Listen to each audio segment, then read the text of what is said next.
Mark సువార్త 16వ అధ్యాయం 15, 16, 17. నాకు ఇది తెలియదు ఈరోజు పొద్దుగాల, కానీ ఈ పాము నేను లేచి ప్రేయర్ చేస్తున్నా. ప్రేయర్ చేస్తూ ఇట్లా సడన్గా ఈ పాము ఇట్లా వచ్చి నాలుక పెట్టి ఇట్లా అంటుంది. తక్కువ ఇట్లా అసలు షాక్ అయిపోయినా, ఏంది ఇట్లా వచ్చిందని. అయిపోయిన తర్వాత ఈరోజు నేను బైబిల్ చదువుకుంటున్నా. నాకు తెలీదు ఇది ఈరోజు చదువుకుంటానని తెలియదు. సడన్గా ఈ వాక్యం దేవుడు నాకు చూపించింది. ఆ పాము వచ్చింది. పాము వచ్చిన తర్వాత చదువు. మరియు మీరు సర్వలోకమునకు వెళ్ళి సర్వ సృష్టికి సువార్తను ప్రకటించుడి. నమ్మి బాప్తిస్మము పొందినవాడు. ఇక్కడ మిమ్మల్ని చూపించాడు, మిమ్మల్ని కూడా చూపించింది దేవుడు నాకు. నమ్మి బాప్తిజము పొందిన వాళ్ళు రక్షింపబడును. ఏం చేస్తారంట? మీకు ప్రొటెక్షన్ కావాలనా? ఏం చేయాలా? నమ్మినరా? మీరు బాప్తిజం తీసుకున్నారా? బాప్టిజంలో అంత పవర్ ఉంది. మనం అనుకుంటాం నీటిలో పోయినా, స్విమ్మింగ్ పూల్లో పోయినట్టున్నారు. స్విమ్మింగ్ పూల్ కాదు అది, మొత్తం సర్వీసింగ్, మొత్తం లోపల గీపల మొత్తం అది ఐరన్ బ్రష్ పెట్టి క్లీన్ చేసేస్తుంది అది. అర్థమైందా? బాప్తిజం అని అంటే నిబంధన. బైబిల్ ఏమంటుంది? నమ్మి బాప్తిజము తీసుకున్నవారు రక్షించబడతారు. కాబట్టి మీరు 50% ప్రొటెక్షన్ మీది. ఏముంది? 50% ప్రొటెక్షన్. ఇంకా 50% రావాలని అంటే ఆ 50% కూడా తీసుకుంటే ఇక మీకు మొత్తం వైఫై కనెక్ట్ అయిపోతుంది. ఇక వైఫై కనెక్ట్ కాగానే ఫైల్స్ అన్నీ హెవెన్లోకి వెళ్ళి డౌన్లోడ్ ఫుల్ డౌన్లోడ్ అయిపోతాయి. 5G 7G మొత్తం డౌన్లోడ్ అయిపోతూ ఉంటాయి. అందుకు మీకు ఇన్ని స్ట్రగుల్స్ ఎందుకు వస్తున్నాయి అని అంటే, మనము నమ్మి బాప్తిజము నమ్మినాం. చాలామంది నమ్ముకురే బాప్తిజమే, దొంగ ఉన్నాడు కదా క్రాస్ మీద దొంగ తీసుకున్నా బాప్తిజం. ఆయనకు టైం లేదు బాప్తిజం తీసుకోనికి, చచ్చిపోయిన ఆయనే. అందుకే దేవుడు స్పెషల్ గ్రేస్ ఇచ్చిన ఆయనకు.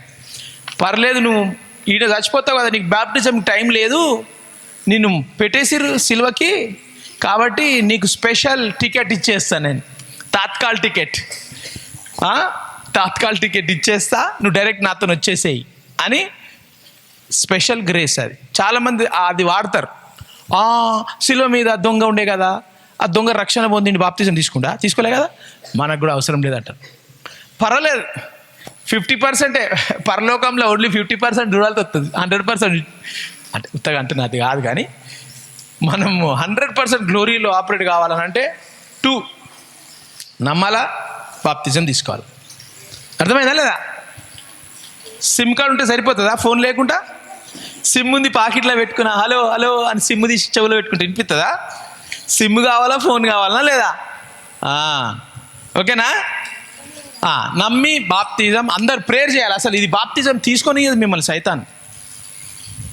బాప్తిజంలో టంగ్స్లో అంత ఫైర్ ఉంది, అంత గ్లోరీ ఉంది. అందుకే ఎప్పుడు చూడు డిస్కషన్ నడుస్తుంది. బాప్తిజం కోసం, టంగ్స్ కోసమే డిస్కషన్ నడుస్తుంటుంది. ఎప్పుడు ఎక్కడన్నా చూడు బ్యాప్టిజం టంగ్స్ అదే డిస్కషన్. ముఖ్యంగా టంగ్స్ మీద డిస్కషన్ లేదు. ఎందుకు అని అంటే దాంట్లో పవర్ తెలుసు కాబట్టి సాతానికి చేయనీడాడు. ఇప్పుడు మీరు మమ్మీ నేను బ్యాప్టిజం తీసుకుంటా మమ్మీ అన్నావు అనుకో, ఊకే నోరు మూసుకొని పట్టుకుపా, నిన్న కదా స్నానం చేయించినాం, నీకు వేసినా కదా టబ్లా అని అంటుంది మమ్మీ. అది కాదు మమ్మీ, టబ్ కాదు మమ్మీ, ఇది వేరే. మీరు ప్రార్థన చేయండి ఫస్ట్. చాలా ప్రార్థన చేయాలి. చాలా ప్రార్థన చేసి అప్పుడు దేవుడు మీరు పోయి మమ్మీతో మాట్లాడాలి. అన్నీ ఊకే పోయి మమ్మీతో టక మమ్మీ డాడీతో మాట్లాడుకుంటే కాదు. ఫస్ట్ మాట్లాడే ముందు ఒక నెల రోజులు ప్రార్థన చేయండి, వారం రోజులు ప్రార్థన చేయండి, 2 వారాలు చేయండి, 21 days ప్రేయర్ చేయండి. చేసిన తర్వాత అప్పుడు దేవుడు వాళ్ళ హృదయాలను సాఫ్ట్ చేస్తాడు. నువ్వు పోగానే మంచి హ్యాపీ మూడ్లు ఉంటుంది మమ్మీ.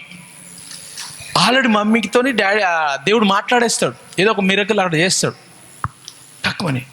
నువ్వు పోగానే అవునా బిడ్డ, చేసుకో బిడ్డ, నేను కూడా తీసుకుంటా బ్యాప్టిజం నీతో అంటది. హల్లెలూయా. సో ప్రేయర్ చేయండి ఫస్ట్. బ్యాప్టిజంలో చాలా ఫైర్ గ్లోరీ. సో ఇది నమ్మి బాప్తిజం తీసుకున్న వాళ్ళు రక్షణ పొందుతారు, గ్లోరీలో ఉంటారు, విజన్స్ చూస్తారు, ఫైర్ ఉంటారు, మిరకల్స్ జరుగుతాయి, వండర్ జరుగుతాయి. Heal the sick, raise the dead, cleanse the lepers, cast the demons, super natural miracle signs wonders నమ్మి బాప్తిజం తీసుకున్న వాళ్ళతో ఇది జరగబోతుంది, జరుగుతుంది యేసునామములో. నమ్మని వానికి శిక్ష విధింపబడును. అయ్యా, నమ్మనోళ్ళు మస్తు మంది ఉన్నారు. ఇట్లా వచ్చేటప్పుడే దేవుడు ఒక వాక్యం చెప్పి నాకు వాక్యము సడన్గా యేసుప్రభు ఓన్లీ నమ్మిన వాళ్ళు 50% పోతారంట పరలోకానికి. డక్కుమన్నది నాకు. ఏమన్నది? గుండె.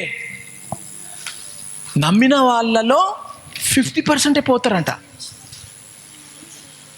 అంటే 500 మందిలో ఓన్లీ 250 మెంబర్స్ పరలోకం పోతారంట. అయ్యా, ఎట్లా?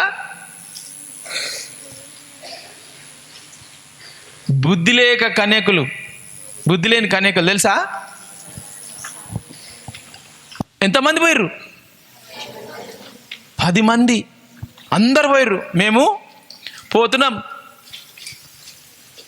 వస్తుండే యేసు ప్రభు అనగానే ఏమైంది? బుద్ధి లేని కొంతమంది ఉండే నమ్ముకున్నారు. యేసుప్రభు వస్తుండు మనం పోవాలా అని 10 మంది నమ్మిండ్రు. 10 మంది నమ్మి పోయిర్రు. పోగానే అయ్యా ఖాళీ అయిపోయింది నూనె, హోలీ స్పిరిట్ అయిపోయింది. నూనె అంటే అనాయింటింగ్ సగమే. అయ్యా అయిపోయింది. మేము మళ్ళీ పోయి బిషప్ మ్యాథ్యూ దగ్గర పోయి ప్రేయర్ చేసుకొని వస్తాం, మళ్ళీ అనాయింటింగ్ చేసుకొని వస్తాం. పోయిర్రు. పోగానే ఎంతమంది పోయిర్రు? 5 మంది. యేసుప్రభు వచ్చేసిండు. వచ్చి లాక్ అయిపోయింది. అయ్యా అయ్యా తలుపుదారు అనంటే లేట్ అయిపోయింది. కరెక్టే, మీరు నమ్ముకున్నారు కానీ లాక్ నేను తెరవలేను. ఇక ఇప్పుడే 10 నిమిషాల ముందు అబ్బా ఏంటి ప్రభా నమ్ముకున్న వాళ్ళు 50%. యేసుప్రభు చెప్పింది, అది ఉపమానం నేనుగా చెప్పింది, బైబిల్లో తర్వాత చెప్తా దాని సంగతి. నేను ఆలోచనలో పడ్డా, అబ్బా అట్లా కూడా ఉంటుందా? నమ్ముకున్న వాళ్ళు కూడా పరలోకానికి పోరా అని. ఇప్పుడే ఒకటి చూసిన, ఫేకు, ఫాల్స్ ప్రాఫిట్, ఆ ప్రాఫిట్, ఈ ప్రాఫిట్ అని చెప్పి మొత్తం లక్షల ఫాలోవర్స్లు ఉంటారు. ఆయన ఏం చేస్తున్నాడు? యేసు ప్రభువుని కూడా మీరు నమ్మొచ్చు, దయ్యంని కూడా నమస్తే అని చెప్పొచ్చు అంటున్నాడు ఆయన. నమ్ముకుడు యేసు ప్రభువుని. ఆయన పెద్ద పాస్టర్, విజయవాడలో ఉంటాడు, పెద్ద పాస్టర్. యేసు ప్రభువుని కూడా నమ్ముకోవచ్చు, వేరే వాళ్ళకు కూడా ఏం కాదు, మనం లోకంలో ఉన్నాం కదా. పాస్టర్, పెద్ద పాస్టర్. చూస్తున్నారా? నేను అప్పుడు అది అనుకున్నా, 50% అంటే మేబీ అట్లా సొంటోళ్ళు యేసు ప్రభువుని నమ్ముకున్నారు. నమ్ముకొని వాళ్ళని కూడా పోయి సైతాన్తో కూర్చొని మాట్లాడుకుంటా చేసుకుంటా ఉండొచ్చట. అట్లా చెప్పిండ దేవుడు. విగ్రహారాధికులు ఎడబోతారు, నరకని పోతారు. ఓకే, మన టాపిక్ నెక్స్ట్. చదువు ఇది చదివేసి వెళ్ళిపోతా.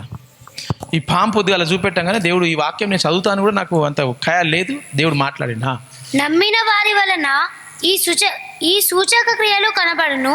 నమ్మిన వారి వలన, బాప్తిజం తీసుకున్న వారి వలన ఈ సూచన, ఈ సైన్స్, మిరకిల్స్, వండర్స్ కనిపిస్తాయంట. ఏవనగా నా నామమున దయ్యములను వెళ్ళగొట్టుదురు. నా నామంలో డెవిల్స్ నిలగొట్టేస్తారు. ఇప్పుడే మనం వర్షిప్లో ఏం చేసినాం? డెవిల్ నిలగొట్టేసినాం. తర్వాత క్రొత్త భాషలు మాట్లాడుదురు. అందరం టంగ్స్ లో మాట్లాడినామా లేదా? నెక్స్ట్ పాములను ఎత్తి పట్టుకొందురు. పాములను ఎత్తి పట్టుకొని ఆడుకునుడు కాదు, పెట్టి బర్ర దాని తలక పెట్టి నలగగొట్టి దానికి బుస్సుమని మొత్తం బూర్తి చేసేసినాం. ఇప్పుడే ఇదే వాక్యం నేను సడన్గా పాము రాగానే ఇట్లా టక్కుమని లేచిపోయి ఇక ఫైర్గా ప్రేయర్ చేయడం స్టార్ట్ చేసిన. మార్నింగ్ అయిపోయి ప్రేయర్ చేస్తూ బైబిల్ చదువుదామని చెప్పేసి బైబిల్ తెరిస్తే గీ వాక్యం వచ్చింది. హల్లెలూయా, దేవా థ్యాంక్ యూ ప్రభా. దాన్ని ఎత్తి పట్టుకున్నాడు కాదు, దానిని వేసి సాకలోడు వేసి కొట్టినట్టు కొట్టి దాన్ని తలకాయ చేసి సాయంత్రం దాన్ని ఫ్రై చేసి బూర్ది చేసేద్దామని మీకు అడిగి వచ్చిన. అక్కడ ఆమెనని కరెక్టే చెప్పాల. కాబట్టి ఈ రోజు నుంచి ఎవ్వరు కూడా ఏది కూడా మీకు ముట్టొద్దు, తాకొద్దు, రావద్దు మీ దగ్గరికి.